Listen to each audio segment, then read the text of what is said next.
Milyarderlərin apokalipsisə hazırlığı, qiyamət bunkerinə sığınırlar.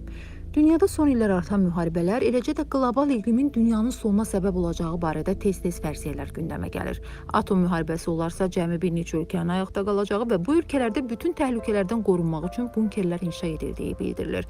Bunkerlər əsasən Yeni Zelandiya, Havay və Amerika Birləşmiş Ştatlarının Florida ştatının Indian Krik adasında yerləşir.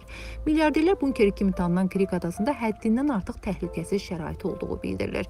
Bunkerlərin əsas xüsusiyyətləri bu sığınacaqlarda tez-tez qabaqcıl hava filtrasiyası, tibb məntəqələri və kütləvi qida təchizatının olmasıdır. Xüsusilə milyarderlərin bu cür bunkerlərə investisiya qoyduğu da yayılmış məlumatlar arasındadır. Həmin şəxslər sırasında Mark Zuckerberg, Jeff Bezos və Bill Gatesin də olduğu deyilir.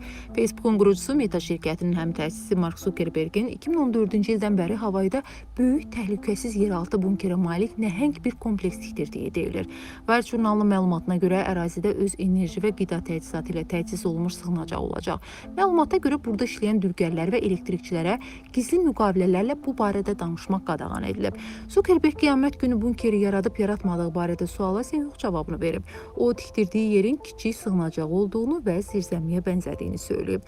Amerikalı milyarder və Amazonun qurucusu Jeff Bezos'un da milyarder bunkeri kimi tanınan Florida adasında bir neçə torpaq sahəsi alması barədə məlumatlar yayılıb. Bəzi mənbələr torpaq sahələrinin ümumi dəyərinin 339 milyon dollar olduğunu və bu sahələrdən üçünün Zuckerberg'in torpağının yaxınlığında yerləşdiyini yazır. Qiyamətə hazırlaşan milyarderlər arasında Bill Gates'in də adı haqlanır. Milyarderin Washington ştatı və Kaliforniyada daxil olmaqla bütün əsas yaşayış binalarının altında təhlükəsizlik bunkerləri və ya seyf otaqları quraşdırdığı barədə şayələr gəzir.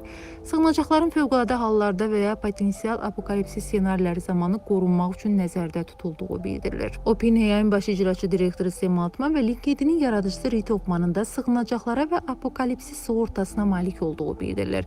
Hoffman açıqlamasında super varlıların təxminən yarısının qiyamət günü sığortasının olduğunu deyib. O bildirib ki, Yeni Zelandiya ev almaq üçün populyar yerdir. Guardian qəzeti Amerikalı risk sərmayədarı və Facebook'un investoru Peter Thiel'in Yeni Zelandiyada yüksək təhlükəsizlikli bunker tikməyə cəhd etdiyini, lakin ona icazə verilmədiyini yazıb. Bəzi mənbələrdə Kim Kardashian, Tom Cruise və Shaquille O'Neal kimi məşhurların da bunkerlər və ya təhlükəsiz otaqlar tikdirdikləri barədə məlumat var.